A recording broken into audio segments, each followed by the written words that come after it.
বল বল সালা। আর আমাকে সকালবেলায় উঠে কথা শোনাবি? বল আগে। প্রত্যেকদিন আমাকে উঠে কথা শোনানো, তাই না? আজকে তোকে কে বাঁচাই আমি দেখবো। ছেড়ে দে বাবা, দয়া করে আমাকে ছেড়ে দে। আমি কোনোদিন তোকে আর কিচ্ছু বলবো না। যা ইচ্ছা তুই তাই করিস। তবে প্রত্যেকদিন তো একই কথা বলিস, কিন্তু কোনোদিন নিজের কথা রাখিস না। আজকে তোর একদিন কি আমার একদিন, একবার তোকে শিক্ষা না দিলে হবে না। আহ, আমার লাগছে বাবা, অত জোরে জোরে মারিস নি। আমি যে আর সহ্য করতে পারছি না। আহ, আহ। আরে আরে কাকা, কি হলো? তুমি এভাবে ঠাকুমাকে মারছো কেন? তাতে তোর কি কিছু যায় আসে? হ্যাঁ, আমি আমার মাকে মারি ধরি না যত্ন করি সেটা তো তোর দেখবার প্রয়োজন নেই। প্রয়োজন আছে। তুমি এভাবে ঠাকুমার উপর অত্যাচার করবে, সেটা আমি মুখ বুজে সহ্য করবো না। এই নিজের চরকায় তেল দে বলাস। লোকের পরিবারের দিকে নাক গলাতে আসবি না। তোকে আমি যেটা বললাম সেটা কর।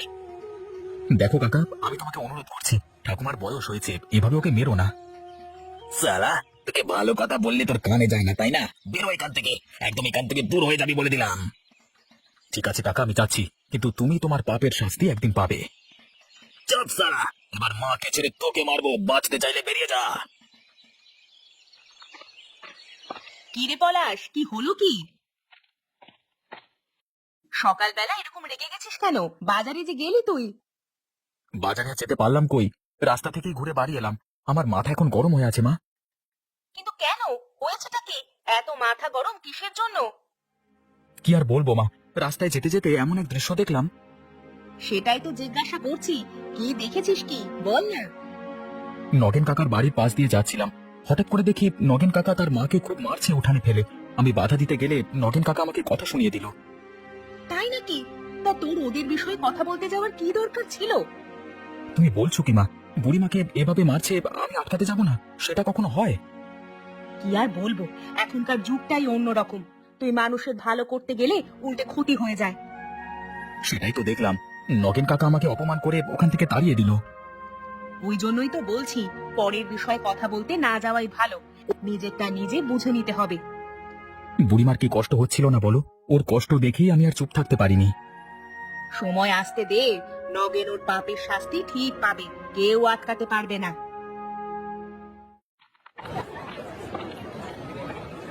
বাহ, দারুণ হয়েছে, আজকে বেশ ভালোই মুনাফা হয়েছে। বাজারে দেখছি এখন লাউ আর কুমড়োর চাহিদা অনেক বেশি। দেখি তাহলে একবার নগেনের মায়ের সাথে যোগাযোগ করতে হবে। আরে বুড়িমা যে, এইমাত্র আমি তোমার কথাই ভাবছিলাম, ভালোই হলো তোমার সঙ্গে দেখা হয়ে। কেন বাবা, কিছু দরকার ছিল নাকি? আসলে বুড়িমা, তোমাদের ঘরে লাউ আর কুমড়ো দুটোরই তো গাছ আছে। আমি সেখান থেকে লাউ আর কুমড়ো আনতে চাই, বাজারে বেশ ভালোই চাহিদা। ও গাছ আর আমার নেই রে, ও গাছ এখন অন্যের হয়ে গেছে। তার মানে তুমি কি বলছো কি বুড়িমা? আজকে আমাকে আমার ছেলে ঘর থেকে তাড়িয়ে দিয়েছে বাবা, তাই ওই ঘর আর আমার নেই। বলো কি গো বুড়িমা, হঠাৎ তোমাকে ঘর থেকে তাড়িয়ে দিল কেন? কাজ করতে বলেছিল, তাই তাই জানিস আমাকে আজকে ও কত মেরেছে। বলেছে ঘরে ঢুকতে দেবে না। সে কি গো বুড়িমা, তুমি তাহলে এখন কোথায় যাবে? তোমার যাবার তো কোনো জায়গা নেই। দু চোখ যেদিকে যায় সেদিকেই চলে যাব। না না বুড়িমা, তুমি এভাবে হঠাৎ করে কোথাও যেও না। একে তোমার বয়স হয়েছে, তারপর আবার একা একা এদিক ওদিক যাওয়া তোমার ঠিক হবে না। হঠাৎ যদি কোথাও কিছু হয়ে যায়। যা হবে হোক, এ জীবন আর রাখতে ইচ্ছে করে না আমার। মনে হয় যেন শেষ হয়ে যায়। বুঝতে পেরেছি, নগেনের খারাপ ব্যবহারে তোমার মনে খুব আঘাত লেগেছে। ঠিক আছে, তুমি আমার সাথে আমার বাড়িতে চলো, আমাদের সাথেই থাকবে, চলো।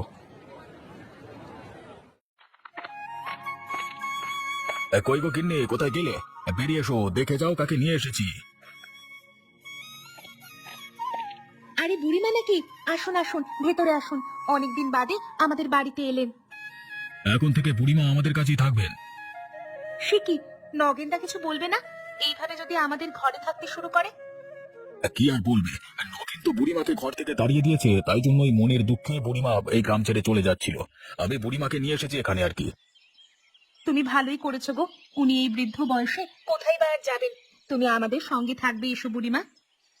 একদিন থাকলাম ঠিক আছে, কিন্তু সারা জীবন কি তোদের সঙ্গে থাকা যায় বাবা?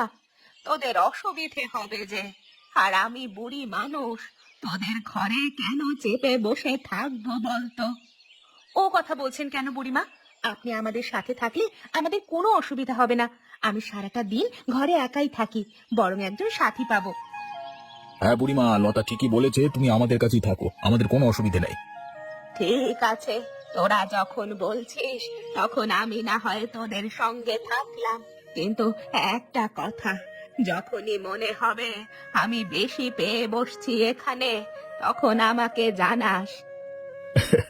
তুমি যে কি বলো না বুড়িমা, ওসব কথা কোনোদিন মাথাতেই আনবে না তুমি।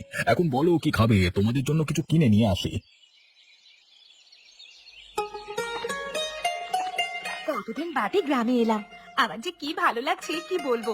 সেই কোন ছোটবেলায় আমি এখানে এসেছিলাম। তাই জন্য তুমি আসবে শুনে মাও খুব খুশি হয়েছিল। এখন তাড়াতাড়ি চলো। যখন ছোটবেলায় আসতাম তখন এখানে কোনো এক বটতলার নাচাতে অনেক বয়স্ক ব্যক্তিরা বসে থাকতো। আমাকে দেখে তারা নাতনি নাতনি করে কথা বলতো। এখন সেসব উঠে গেছে দিদি। এখন বয়স্ক ব্যক্তিরা এখানে ভালো থাকতে পারে না, সকলেই কষ্টে থাকে। তাই নাকি? কেন? তারা কষ্ট থাকে কেন? বুঝতে পারছি, এখানে হাসপাতাল নেই কাছে পিঠে, একটু অসুবিধা হতে পারে। বাড়ি চলো, সবকিছু বলছি তারপর। আরে এসো এসো সুনিতা, এসো। কতদিন পর আমাদের এখানে এলে, কেমন আছো বলো? আমি ভালোই আছি, তোমরা সবাই কেমন আছো? দিদিকে কি এখানেই দাঁড় করিয়ে রাখবে? ভেতরে নিয়ে যাবে না নাকি? এসো সুনিতা, এসো ভেতরে এসো তোমরা। এখন আবার ঘরে গিয়ে কি করব? চল না, আমি আর তুই বরং একবার বাইরে থেকে ঘুরে আসি। আরে পরে যাবে, অনেক দূর থেকে এসেছো, এখন খিদে পেয়ে গেছে। তোমাদের জন্য আমি গরম গরম ফুলকো লুচি করে রেখেছি, সাথে বাঁধাকপির তরকারি আর গরম বেগুন ভাজা। এসো এসো, খেয়ে নাও। হ্যাঁ দিদি, চলো আমরা আগে খেয়ে নিই। আসবো বড় বাবু, ব্যস্ত আছেন নাকি? আরে আমার আবার ব্যস্ততা কি, আয় আয় এখানে বস। আপনার সামনে বসবার সাহস দেখাবো না বাবু, আমি দাঁড়িয়েই ঠিক আছি। আপনার পা দুটি একটু টিপে দেবো? না না থাক, আজকে আর দিতে হবে না। আজকে বিশেষ বাইরে যাওয়া হয়নি, যেদিন বাইরে যাবো চোদ্দতে সেদিন এসে পাগুলো আমার টিপে দিস একটু। ও নিয়ে আপনি কোনো চিন্তা করবেন না, আমি সব সময় আপনার জন্য আছি। কিন্তু আপনার যদি একটু সাহায্য পেতাম তাহলে আমার জীবনটা একেবারে ধন্য হয়ে যেত। কি সাহায্য দাস বল? চুরি টুরি কোথাও করেছিস নাকি, তাই ভয় আছিস মনে হচ্ছে? না বাবু, চুরি করিনি।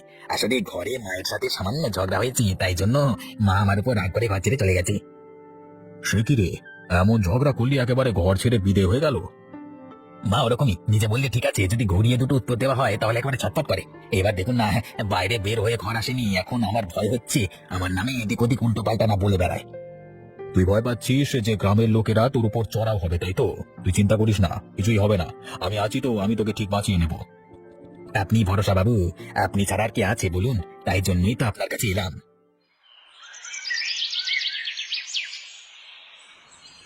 না রে বাবা গোপাল, অনেক ভেবে দেখলাম, এইভাবে তোদের বাড়িতে থাকলে অনেক লোকে অনেক কথা বলবে। আরে যে যা বলে বলুক না, লোকের কথায় কিছু যায় আসে না। তুমি থাকবে আমাদের বাড়িতে আমাদের মায়ের মতো, ব্যাস। তোরা বুঝতে পারছিস না, আমি তোদের বাড়িতে থাকলে লোকে বলবে তোরাই আমার ঘর ভেঙেছিস, লোকে তোদেরকে সন্দেহ করবে। তাহলে আপনি এই বৃদ্ধ বয়সে কোথায় যাবেন? কোথায় আবার যাব, এই গ্রাম থেকে চলে যাব, আর তাছাড়া তো কোনো উপায় নেই। না না বুড়িমা, তুমি যদি চাও তাহলে আমি আর লতা আর নগেনের সাথে একবার কথা বলতে পারি। না না, ওর সাথে কথা বলে কোনো কাজ হবে বলে মনে হয় না, ছেড়ে দাও। আমাকে নিয়ে অত চিন্তা করতে হবে না। আপনি অত ভয় পাবেন না বুড়িমা, আমরা ঠিক আপনার ব্যবস্থাটা করে দেব। যদি নগেন আমাদের কথা না শোনে তাহলে অন্য ব্যবস্থা করব, তবুও আপনাকে ওই ঘরে ফিরিয়ে নিয়ে যেতেই হবে। তুমি ঠিকই বলেছো, আমাদের নগেনের সাথে কথা বলতেই হবে, না হলে হবে না। বুড়িমাকে এভাবে হেলায় হারালে হবে না। আর নগেন দ্বারা বলিহারি, ওর মা যে কবে ঘর থেকে বেরিয়েছে ওর একটু খোঁজও নাই। সত্যি এমন ছেলে দেখা যায় না বাবা। কি আর করবে, মা ঘর থেকে বেরিয়ে এসেছে, তাতেই হয়তো ওর শান্তি হচ্ছে। আমারও সেটাই মনে হয়। আসলে বুড়িমা তো ওর অলসতার জন্য ওকে কথা শোনাতো, সেই কথা হয়তো সহ্য করতে পারতো না। পারতো না তো বটেই, সেই কারণেই আমার সঙ্গে ঝামেলা করে আমাকে ঘর থেকে বার করে দিয়েছে।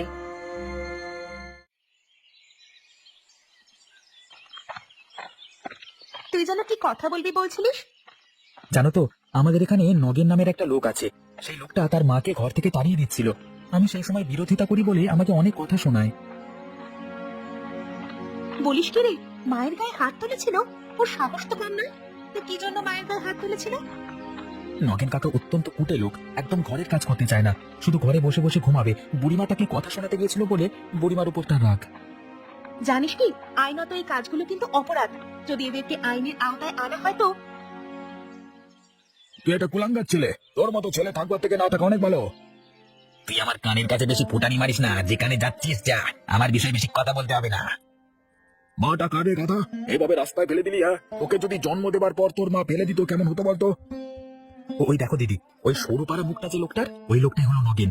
ওই নগেন ওর মাকে তাড়িয়ে দিয়েছে, এখন ওর মা গোপাল কাকার ঘরে আছে। চল তো একবার গিয়ে ব্যাপারটা শুনি। কি ব্যাপার তোমার? এখানে ঝগড়া করছো কেন? দেখো না বোন, এই লোকটা ওর মাকে ঘর থেকে তাড়িয়ে দিয়েছে, কিছুতেই ঘরে ঢোকাতে চাইছে না। আমি বলছি বলে আমাকে আবার গরম দেখাচ্ছে। এটা তো ঠিক কথা নয়। নিজের মাকে এইভাবে ঘর থেকে তাড়িয়ে দেওয়া একদম ভালো কথা নয়। তুমি জানো এর জন্য পুলিশকে জানালে তোমাকে ধরে নিয়ে যেতে পারে। আমি কাউকে ভয় করি না, তোমরা যা পারো করে নাও, আমি চললাম। সবাই মিলে এসে লাগলো কানের কাছে যত সব।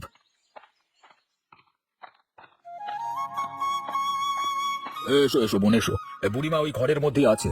কই গো গিন্নি, কোথায় গেলে? একবার বেরিয়ে এসো, দেখে যাও কে এসেছে। হ্যাঁ বলো, এ কে? এ আমার দিদি হয়, আজকে এসেছে, বুড়িমার সাথে কথা বলতে চায়। বুড়িমা তোমাকে যে যে প্রশ্নগুলো করছে সেগুলোর উত্তর দাও তো একটু। হ্যাঁ বলো মা, কি জিজ্ঞাসা করতে চাও? আচ্ছা, আপনার ছেলে কি আপনার উপর অনেক অত্যাচার করে? তাহলে আমি আইনত ব্যবস্থা নিতাম। আইনের আওতায় আনলে এরা ঠিক সোজা হয়ে যাবে। কি বলি বলো তো মা, নিজের ছেলে বলে কিছু বলতে পারি না। ও যা করছে করুক, সময় এলেই নিজের ভুল আশা করি বুঝতে পারবে। এইভাবে ভুল বুঝতে পারবে না। আমাদের একবার কথা বলতে হবে স্থানীয় থানায়। সেখানে পুলিশের সাহায্য নিয়ে একবার আপনার ছেলেকে ভয় দেখাতে হবে, না হলে হবে না। কিন্তু পুলিশে যদি ওকে ধরে নিয়ে যায়? কোথাও নিয়ে যাবে না, আমি তো আছি, কোনো চিন্তা নেই।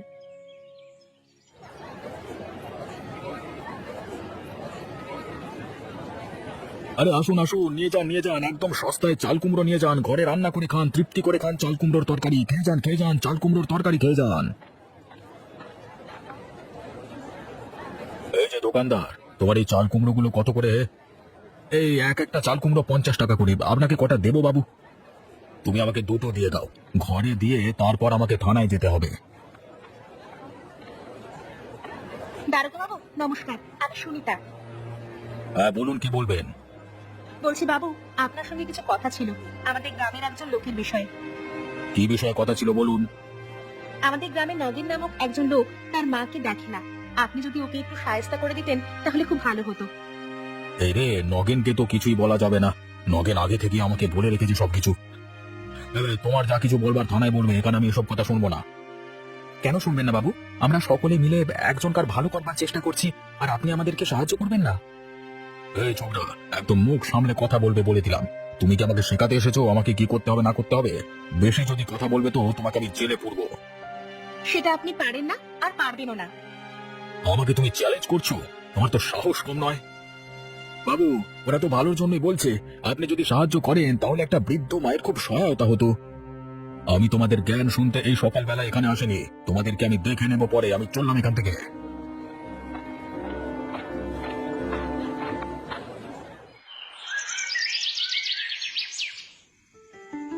ওই মেয়েটা কে রে নগেন? মুখে খুব বড় বড় কথা মেয়েটার, কে ওই মেয়েটা? আপনি কার কথা বলছেন আমি কিছুই বুঝতে পারছি না। একটা ছোকরার সাথে ঘোরাঘুরি করছিল, আমাকে আজকে বাজারে দেখতে পেয়ে সকলের সামনে তোর মায়ের কথা বলছিল আর তোর কথা বলছিল। ও বুঝতে পেরেছি, ওটা মনে হয় এখানে নতুন এসেছে। আমার সঙ্গে গোপালদার যখন ঝগড়া হচ্ছিল না, তখন আমাদের কাছে আমাদের কথা শুনছিল আর আমাকে জ্ঞান দিচ্ছিল। আমার মনে হলো মেয়েটার একটু বেশি সাহস, আমাকে আমার আইন নিয়ে জ্ঞান দিচ্ছিল। ওর একটা ব্যবস্থা তো করতেই হবে। তাহলে আর কি, আমি রাত্রিবেলা একবার ওকে ভয় দেখিয়ে আসবো, যাতে এখান থেকে ওকে তাড়ানো যায়। সেটাই কর। তাছাড়া তো আর কোনো উপায় দেখতে পাচ্ছি না। আজকে রাতের মধ্যে কিছু একটা ব্যবস্থা কর। ও যেমন আপনাকে অপমান করছিল, আমাকে অপমান করছিল, এই অপমানের বদলা আমি নেবই। আপনি শুধু আমাকে একটু সাহায্য করবেন। আমি কি তোকে কোনোদিন না করেছি? যা করবি তাতেই আমি তোকে সাহায্য করব।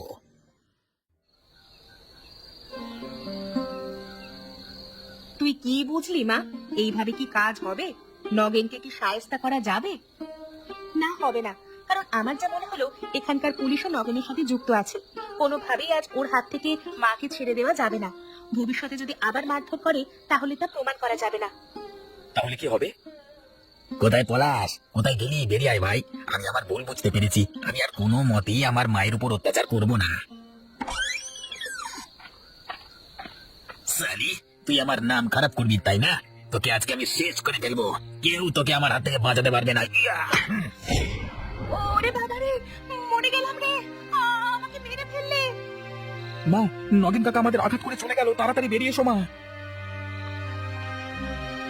কি হলো কি? তোর মাথা দিয়ে রক্ত বেরোচ্ছে তো। ওই নগেন কাকা দিদিকে আঘাত করে পালিয়ে গেল। ওই নবীনের অনেক বার বেড়ে গেছে। এবার ওকে আমাদের গ্রামবাসীদেরকে সোজা করতে হবে। মা, এখন তাড়াতাড়ি দিদিকে ভেতরে নিয়ে চলো। ওরে, শুধু ভেতরে নিয়ে গেলে হবে না, তুই জলদি গিয়ে একটা ডাক্তার ডেকে আন।